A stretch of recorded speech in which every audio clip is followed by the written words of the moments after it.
¿El Yunque existe o es una fantasía política? ¿Es realmente una organización de ultraderecha católica? ¿Pero qué persigue? ¿Cuáles son sus objetivos? ¿Cuáles son sus orígenes? ¿Qué modelo social aspira? Le invito a revisitar al Yunque y sus conspiraciones aquí, en Sacro y Profano. El Yunque es una organización semisecreta ultracatólica que nace en México en la década de los 50. Fue fundada en 1951 en la ciudad de Puebla por Ramón Plata Moreno, quien buscó conformar un grupo similar a los Tecos de Guadalajara. La organización adquirió relevancia como respuesta a la Revolución cubana. Tuvo un carácter clandestino y se enfocó en el adoctrinamiento de jóvenes de clase media y alta en medios universitarios. El Yunque tiene las siguientes características ideológicas muy definidas: ser antisemitista, anticomunista, antiliberal y antimazón. La organización pretende hacerse del poder en México a través de la infiltración política para transformar el régimen existente y con ello instaurar lo que denomina el reino de Dios en la tierra. El Yunque tiene un talante de catolicismo ultraconservador, cercano al fascismo. Sus orígenes son paramilitares y con tácticas de conspiración y violencia como instrumentos de acción política. El nombre del Yunque viene de ese bloque de hierro durísimo sobre el que se trabajan los metales al rojo vivo, golpeándolos con un martillo. Buenas noches, bienvenidos a Sacro y Profano. La escaramuza protagonizada a mediados de julio de 2021 en la Embajada Cubana en México fue protagonizada por un grupo encabezado por René Bolio, supuesto defensor de los derechos humanos que tuvo lamentables actitudes tanto racistas como de amenaza de muerte. Bolio es ex senador del Partido Acción Nacional, militante de grupos conservadores, de grupos de ultraderecha católica mexicana, particularmente el Yunque. Así que le propongo nuevamente analizar al Yunque, al que le cuelgan múltiples leyendas negras, oscuras. ¿Serán reales? Y pues tenemos realmente invitados de lujo. Agradezco la presencia del periodista Álvaro Delgado, autor de libros del Yunque, La ultraderecha en el poder, es uno de ellos, que incluso ganó un premio a nivel nacional, y también su secuela que fue El Ejército de Dios, también importante. Contamos también con la participación del investigador Fernando González, un investigador muy experimentado, autor de una extensa investigación que se ha plasmado en un libro que se llama Secretos Fracturados, estampas del catolicismo conspirativo en México. Como ve usted, invitados de lujo, conocedores del tema, y vamos a tratar de aprovecharlos. Álvaro Delgado, cuéntanos este episodio tan lamentable en la embajada, donde reaparecen estos grupos ultraconservadores y con sus fobias o con sus obsesiones. Cuba como una de sus obsesiones desde los años 50, 60, y el anticomunismo furibundo. Sí, muchas gracias, Bernardo, por la oportunidad de charlar con el auditorio sobre un asunto que sí es de enorme relevancia pública, no solamente para México, sino para otros lugares donde opera una organización secreta vigentísima, actuante, una especie de transnacional ideológica de México que tiene presencia en muchas partes del mundo, la Organización Nacional del Yunque. Sí, a partir de que se produce la manifestación organizada por el Partido Acción Nacional, la dirigencia nacional del PAN, en la Embajada de Cuba en México, participa también otro personaje, René Bolio, muy peculiar. Él ya no es del PAN, hasta donde yo tengo entendido, él renunció al PAN después de que fue senador suplente, y hoy se ostenta como presidente de la Comisión Mexicana de Derechos Humanos. No la Comisión Nacional de los Derechos Humanos, claro, la institución, la Comisión Mexicana de Derechos Humanos. Yo puedo decir contundentemente que es un organismo, esta Comisión Mexicana de Derechos Humanos, un organismo de fachada de la organización secreta del Yunque. Un membrete, como muchos otros. Un membrete como ha habido muchos a lo largo de la historia de esta organización secreta, y René Bolio es uno de sus activistas.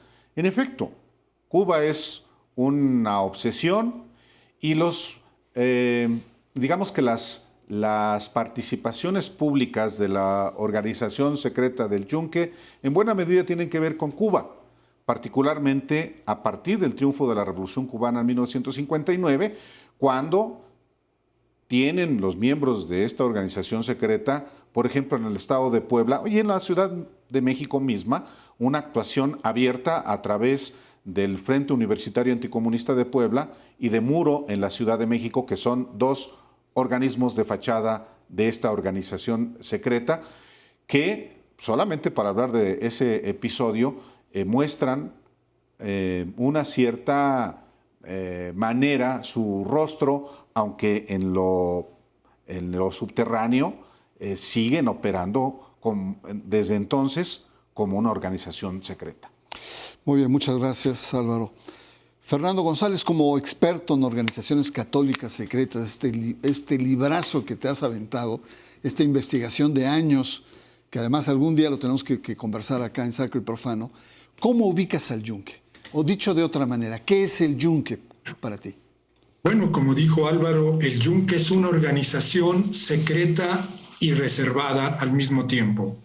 Secreta porque es secreta para los de fuera y está configurada con todos los rituales del secreto, de no decir nada de lo que pasa en la organización, etcétera, etcétera.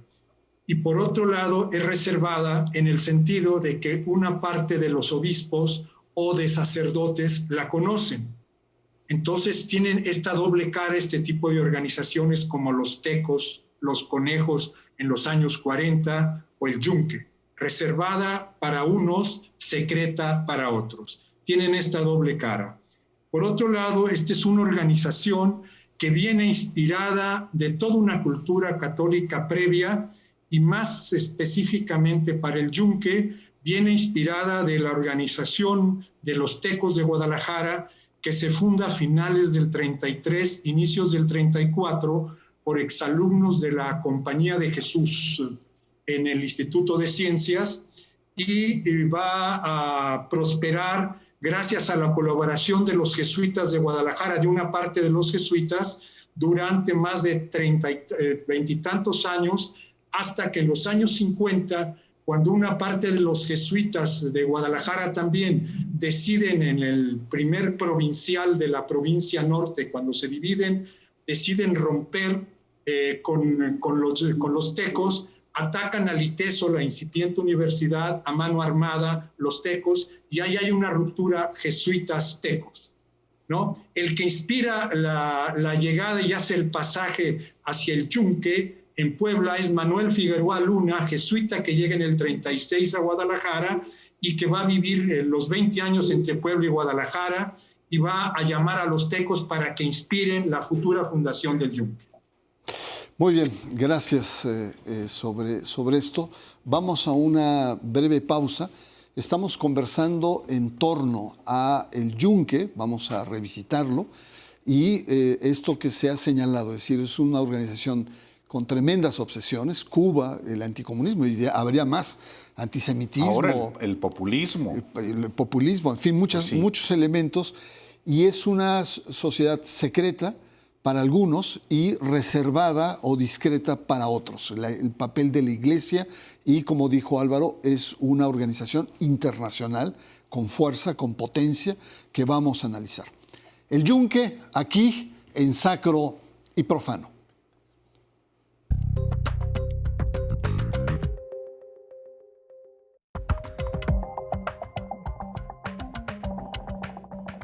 Regresamos, el Yunque y sus conspiraciones es el tema de esta noche en Sacro y Profano. Tenemos a dos invitados de lujo, conocedores a fondo del tema. Y Álvaro, pues el Yunque es una organización, como decías, una organización político-religiosa en expansión. Sí. ¿No? Háblanos de esta expansión a nivel internacional, España, Chile, Latinoamérica. ¿Qué es esto? Pues es, como decía yo, una transnacional. Es muy importante lo que Fernando González ha expuesto sobre el origen del Yunque. En efecto, el Yunque en realidad es una derivación de los tecos de la Universidad Autónoma de Guadalajara. Y el padre Figueroa, del que habló Fernando, le decían el padre Bolita en Puebla, un sacerdote jesuita que en efecto de Guadalajara se va a Puebla. Y es en Puebla donde en los hechos nace el Yunque, esta organización que no es un grupito de fanáticos como alguien puede pensar, tampoco es una fantasía. No, es una organización política, sí, por supuesto, con un sustento religioso, con un conocimiento de la jerarquía de la Iglesia Católica. Hay obispos, por ejemplo, que están de acuerdo con ellos en México y hay otros que no lo están. La expansión del Yunque comenzó en la década de los 70, que la expansión que en México se dio a través del PAN, en España se dio a través del Partido Popular y hoy de Vox, este partido emergente que se ha nutrido de muchos miembros de la organización del Yunque que por años también participaron, como en México, con coberturas de organizaciones de participación pública, y en España quizá han tenido la mayor participación. Pero menciono España porque, a diferencia de México, en España quienes han investigado y exhibido la presencia y el nivel de penetración del Yunque han sido obispos y también organizaciones de padres de familia en España. Elaboraron inclusive desde el 2006 un informe voluminoso que llegó a las altas esferas de la Iglesia Católica y del propio gobierno español. Fernando, siempre que se habla del Yunque se habla de esta postura casi cristera, de buscan instaurar el reino de Dios en la tierra, transformar el orden existente. Yo te preguntaría, ¿cuál es este modelo socio-religioso que tiene el Yunque? Bueno, sí, vienen de toda esta cultura católica de las catacumbas, que viene desde los años 20, que se empieza ya a hablar del comunismo en México, y de los 30 con Cárdenas, donde se supone que se instaura un comunismo que está insertado en el gobierno a partir de la educación socialista, que es donde nacen los tecos. Entonces los yunques en Puebla en los 50, en la posguerra fría, no, en plena Guerra Fría, en la posguerra más bien, empiezan a pensar ya en términos de su entrada a la universidad y que van a estar todos juntos y que implicaba luchar contra los comunistas que estaban ahí a fuerzas. Y se fundan en octubre del 53 y en 54 empiezan a pensar en el FUA, que es lo que dijo Álvaro, esta sociedad abierta.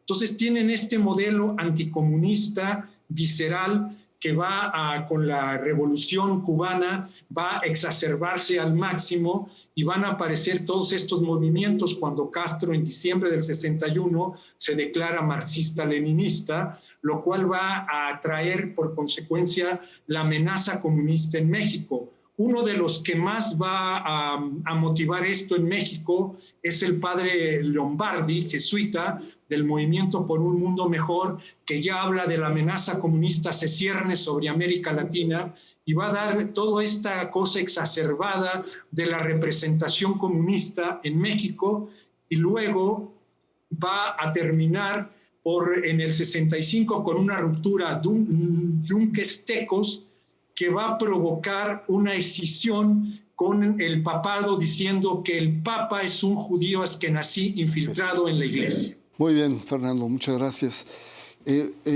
Álvaro, tú nos comentabas esta capacidad, digamos, organizativa del Yunque, y también con lo que ha comentado Fernando. Es decir, a mí me gustaría mucho que nos ayudaras a entender esta capacidad de infiltración.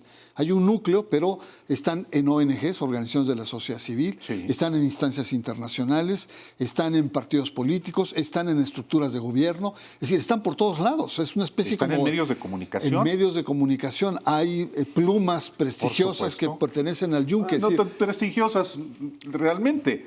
Algunas influyentes, como Aranda ahí en el Excelsior, ¿no? En efecto, Enrique Aranda Pedrosa, que es columnista del Excelsior. ¿Para qué se infiltran? Dime la lógica de estar en todos lados. Pues para avanzar políticamente en su proyecto.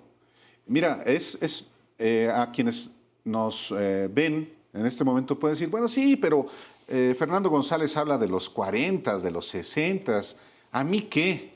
O si me escuchan a mí decir efectivamente de cómo desde las décadas de los 60 los jóvenes del Frente Universitario Anticomunista o los del Movimiento Universitario de Renovadora Orientación El Muro operaban en los 60 y en los 70. Eso ya hace muchos años. Y en efecto, ¿qué le dice a un muchacho veinteañero hoy la existencia del yunque? Que eso para muchos es un asunto del pasado. No, es un asunto del presente. Claro.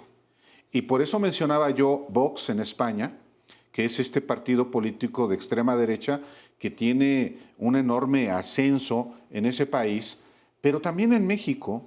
Hoy el yunque, después de tener una enorme presencia pública en el gobierno de Fox, en el gobierno de Calderón, sigue teniendo una enorme presencia, ya no a nivel de gobierno federal, pero en gobiernos de los estados. Guanajuato sigue siendo muy relevante como gobierno yunque. En Puebla acaba de ganar la presidencia municipal un miembro del yunque. El presidente, el secretario general del PAN nacional es del yunque. Por cierto, torturado por los tecos de la Universidad Autónoma de Guadalajara en Guadalajara. Entonces, pues estamos hablando de una estructura vigente con enorme presencia pública, incluyendo en medios de comunicación. Así es, totalmente.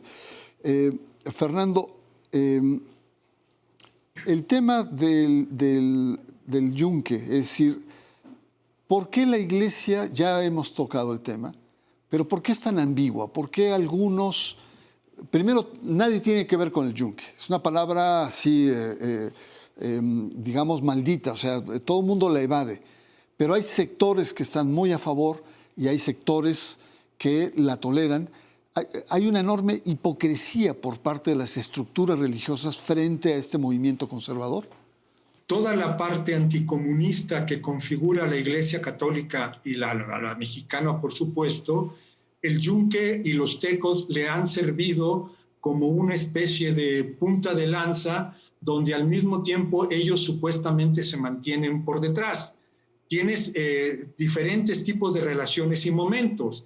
Por ejemplo, don Manuel Díaz Cid, fundador del FUA, me dijo, el que nos hizo los estatutos al yunque fue Octaviano Márquez y Toriz, fue el que directamente nos dio los documentos, a diferencia de Garibi Rivera, que los toleró por años hasta el ataque al ITESO.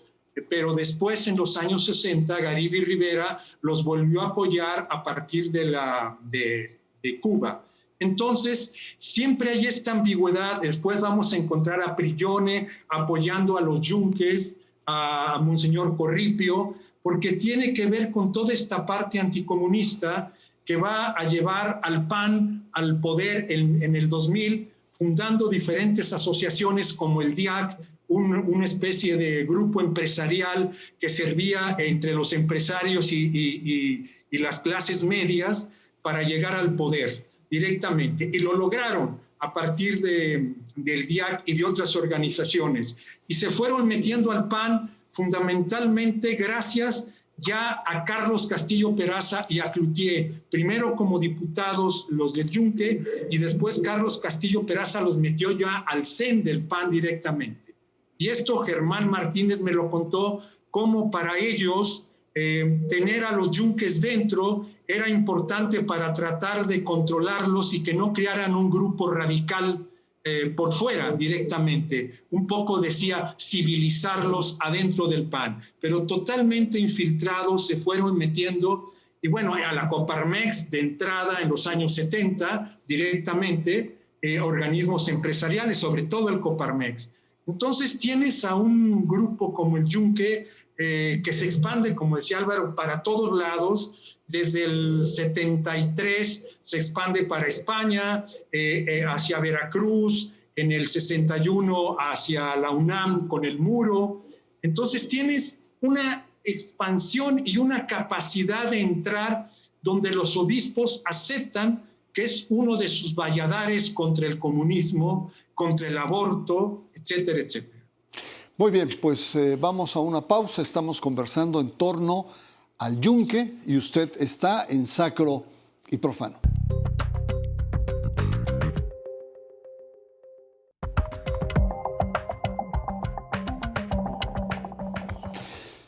El Yunque.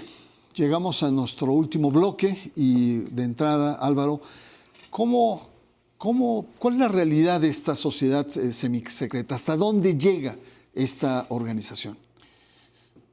Yo insisto mucho en que es un asunto actual, no es un asunto del pasado. El Yunque es una organización secreta vigentísima. No es un grupito de fanáticos que se reúne a oscuras en la noche, unos viejitos, no. Siguen afiliando a jóvenes en México y en el mundo. Y como parte de la expansión de esta organización secreta a través de organismos públicos, de organizaciones que hacen pública su actividad política, religiosa, ideológica, pues son los partidos políticos, y la presencia del Yunque no solamente está en el PAN, ha estado en el PRI y en Morena, pues también. A ver, ¿quiénes son? Bueno, cuéntanos. El Yunque también, como parte de sus estrategias de infiltración, después de la crisis que ha padecido el PAN, pues lógicamente se acomoda a quienes estén en el poder.